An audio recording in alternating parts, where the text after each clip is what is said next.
तर मी महाराष्ट्रातच राहणार असल्याचा पुनरुच्चार मुख्यमंत्री फडणवीसांनी केलाय। मोदींनी माझ्याकडे महाराष्ट्राची जबाबदारी दिली आहे। अनेक रिकामटेकडे माझ्याबद्दल चर्चा करतात असा टोला मुख्यमंत्री फडणवीसांनी विरोधकांना लगावला। दरम्यान फडणवीसांनी दिल्लीत पंतप्रधान मोदींची भेट घेतली आणि राज्यातील विविध विकास कामांची माहिती फडणवीसांनी मोदींना दिली। मी महाराष्ट्रातच राहणार असल्याचा पुनरुच्चार मुख्यमंत्री देवेंद्र फडणवीसांनी केलाय। केंद्रात जाणार असल्याच्या चर्चा फडणवीसांनी थेट फेटाळून लावल्या। मी दिल्लीत असलो तरी चर्चा होतात, मुंबईत असलो तरी चर्चा होतात।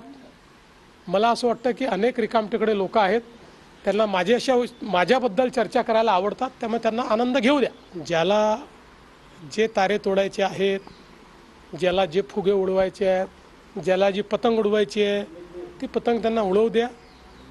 मी महाराष्ट्रात आहे।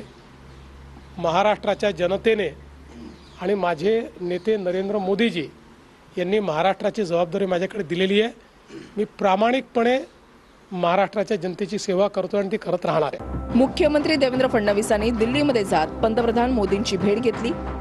या भेटीनंतर फडणवीसांनी आपण महाराष्ट्रातच राहणार असल्याचं ठामपणे सांगितलंय। शिंदे मुख्यमंत्री व्हावेत अशी शिंदेच्या शिवसेनेच्या नेत्यांची इच्छा आहे। बच्चू कडू, संजय शिरसाट, ज्योती वाघमारेंसह अनेक नेत्यांनी ही इच्छा जाहीरपणे बोलून दाखवली आहे। संजय राऊतांनीही फडणवीस दिल्लीमध्ये गेल्यावर बावनकुळे मुख्यमंत्री होतील असा दावा केला होता। यावर अनेकांना मी दिल्लीमध्ये जावं असं वाटत असल्याचं फडणवीस म्हणाले। मला दिल्लीत पाठवण्यासाठी मागे कोण लागले? अनेक लोकांना असं वाटतं की मी दिल्लीत गेलं पाहिजे, पण त्या सगळ्यांना मी सांगतो की मी मुंबईतच आहे। पंतप्रधान आहेत देशाचे आणि मुख्यमंत्र्यांनी जर जाऊन त्यांची भेट घेतली तर ती विकासासाठी असू शकते, राज्याच्या प्रश्नांसाठी असू शकते।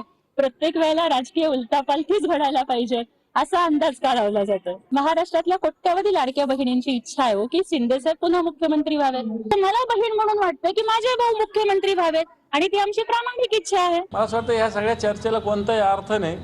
मला असं मुळीच वाटत नाही की 2029 पर्यंत देवेंद्रजी फडणवीस या महाराष्ट्रातून त्यांना भारतीय जनता पार्टी हटवेल।